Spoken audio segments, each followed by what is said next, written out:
တခါတလေကိုယ်စိတ်ထဲမှာတောင်းဘာလို့ဒီလိုတွေးမိမှန်းဘာလို့ဒီလိုခံစားနေရမှန်းမသိပဲရှုပ်ထွေးသွားဘူးလားတခြားလူတစ်ယောက်ရဲ့စိတ်ထဲမှာဘာတွေဖြစ်နေမိလဲဆိုတော့ကိုရောနားလည်ဖို့ကြိုးစားဖူးပါသလားကဲဒီနေ့တော့အဲ့ဒီလိုမျိုးနည်းနည်းလာတဲ့လူတွေရဲ့စိတ်သက်မဲ့ကြောင်ကိုနည်းနည်းဆွေးနွေးကြည့်ကြရအောင်ဆိုတော့ဒီလိုခေါင်းစဉ်ကြီးနဲ့စားလိုက်တော့မေးစရာရှိလာတာကဘယ်ကစကြမလဲဟုတ်တယ်မလားဒီလောက်ကြီးကျယ်ပြီးကျယ်ပြန့်တဲ့အကြောင်းအရာကိုနားလည်နိုင်ဖို့ဆိုရင်တခုခုတော့အစပြုဖို့လမ်းစာလိုတာပေါ့အဲ့ဒီလမ်းစာနေပဲကျွန်တော်တို့ရဲ့ဆွေးနွေးမှုကိုအစပြုကြရအောင်ဒီလိုရှုပ်ထွေးပွေလေးနေတဲ့ခေါင်းစဉ်ကြီးကိုရှင်းရှင်းလင်းလင်းမြင်သွားဖို့ဆိုရင်လမ်းပြမြေပုံကောင်းကောင်းတစ်ခုတော့လိုအပ်ပါတယ်အဲ့ဒါမှကျွန်တော်တို့လမ်းမပြောက်ကွယ်စနစ်တကျရှေ့ဆက်နိုင်ပါလေကျွန်တော်တို့သုံးမဲ့ချင်းကပ်ပုံကဒီမခတ်ပါဘူးရိုးရိုးလေးမဲ့အစစ်လက်စစ်မရှိပါတယ်ပထမဆင့်ကကို့အတွင်းစိတ်ကိုအရင်ဆုံးတေချာလေးလာကြည့်ဖို့ပါစဉ်းစားကြည့်လေကိုတောင်နားမလဲပဲနဲ့တခြားသူတွေကိုဘယ်လိုသွားနားလည်နိုင်မှာလဲပြီးတော့မှဒုတိယဆင့်အနေနဲ့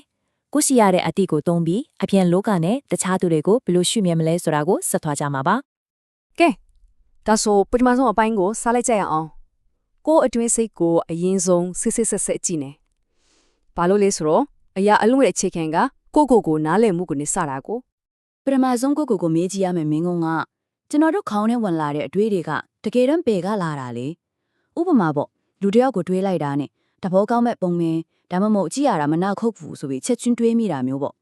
အဲ့အတွေ့ကကိုယ့်ရဲ့အတွေ့စစ်လားဒါမှမဟုတ်ကိုဆုံးထားတာကြားလာတဲ့စကားတွေပဝန်းကျင်ကတတ်မှတ်ချက်တွေကကိုအဲ့လိုတွေးရန်ပုံတွင်းလိုက်တာများလားနောက်တစ်ခုကခံစားချက်ဟူးဒါကတော်တော်အရေးကြီးတယ်ကျွန်တော်တို့ရဲ့ခံစားချက်တွေကကျွန်တော်တို့မြင်နေရတဲ့လောကကြီးကိုဘလို့များအယောင်တွေဆိုပေးနေလဲတတိထားမိလားစိတ်တွေကြည်လင်နေတဲ့နေ့ဆိုလမ်းမှာတွေ့တဲ့အသေးဖွဲလေးတွေကအစအားလုံးကအဆင်ပြေနေတယ်လို့ပဲစိတ်ညစ်နေတဲ့နေ့ကျတော့ဘာမို့ကလေးတွေကအစလာပြီးအာယုံနောက်နေရောနောက်ဆုံးအနေနဲ့အတွင်းကိုကြည့်တဲ့နေရာမှာအရေးကြီးဆုံးတစ်ခုပေါ့ယုံကြည်ချက်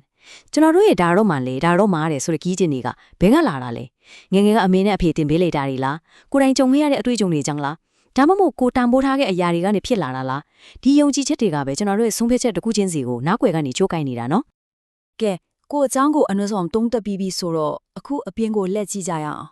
ကိုအတွင်းစိတ်ကိုနားလေလာတာနဲ့အမျှလေတခြားသူတွေကိုမြင်တဲ့အမြင်နားလေပေးနိုင်တဲ့စွမ်းအားကအရင်ကနဲ့လုံးဝမတူတော့ဘူးတကယ်ကိုအစွမ်းထက်တဲ့ကိရိယာတစ်ခုလက်ထဲရောက်သွားသလိုပါပဲတရားချက်ကတော့တော်တော်လေးအရေးကြီးတယ်ယူဆချက်နဲ့လေးလာတွေ့ရှိချက်ဒီနှစ်ခုရဲ့ကွာခြားချက်ကိုဥပမာပေါ့နော်တယောက်မျက်မှောင်ကျုံနေရကိုတွေးလိုက်တယ်အဲ့ဒါကိုတို့ဒေါသထွက်နေတာနင်းနေလို့တွေးလိုက်ကယူဆချက်သူမျက်မှောင်ကျုံနေတယ်ဆိုတာကိုသိတာကလေးလာတွေ့ရှိချက်တစ်ခုကကိုယ်စိတ်ချက်ကအသေးပဲဖွင့်တာနောက်တစ်ခုကတကယ်ဖြစ်နေတဲ့အဖြစ်ပြက်ဒီနှစ်ခုကိုမခွဲခြားနိုင်ရင်အထင်လွဲမှုတွေများကြီးဖြစ်နိုင်တယ်โอเคအခုဆိုရင်ဒီဆွေးနွေးမှုတစ်ခုလုံးရဲ့အနှစ်ချုပ်အဓိကအိမ်ပြန်ယူသွားရမယ့်အချက်ကိုရလာပါပြီအဓိကမှတ်ထားရမှာကဒါပါပဲတကယ့်ကိုနည်းနားလဲတယ်ဆိုတာလေအဖြေတွေကုန်တိနေတာကိုပြောတာမဟုတ်ဘူးမှန်ကန်တဲ့မေးခွန်းတွေမေးတယ်လာတာကိုပြောတာဘာလို့လဲဆိုတော့အဖြေတွေကအချိန်နဲ့မျှပြောင်းထားလိုက်နေဒါပေမဲ့မှန်ကန်တဲ့မေးခွန်းတွေကတော့ကျွန်တော်တို့ကိုဉာဏ်ပညာတိုးပွားရာလမ်းကြောင်းပေါ်မှာအမြဲတမ်းရှိနေစီမှာပါဒါကြောင့်နောက်ဆုံးအနေနဲ့ဒီမေးခွန်းလေးကိုပဲခြံထားခဲ့ခြင်းပါရဲ့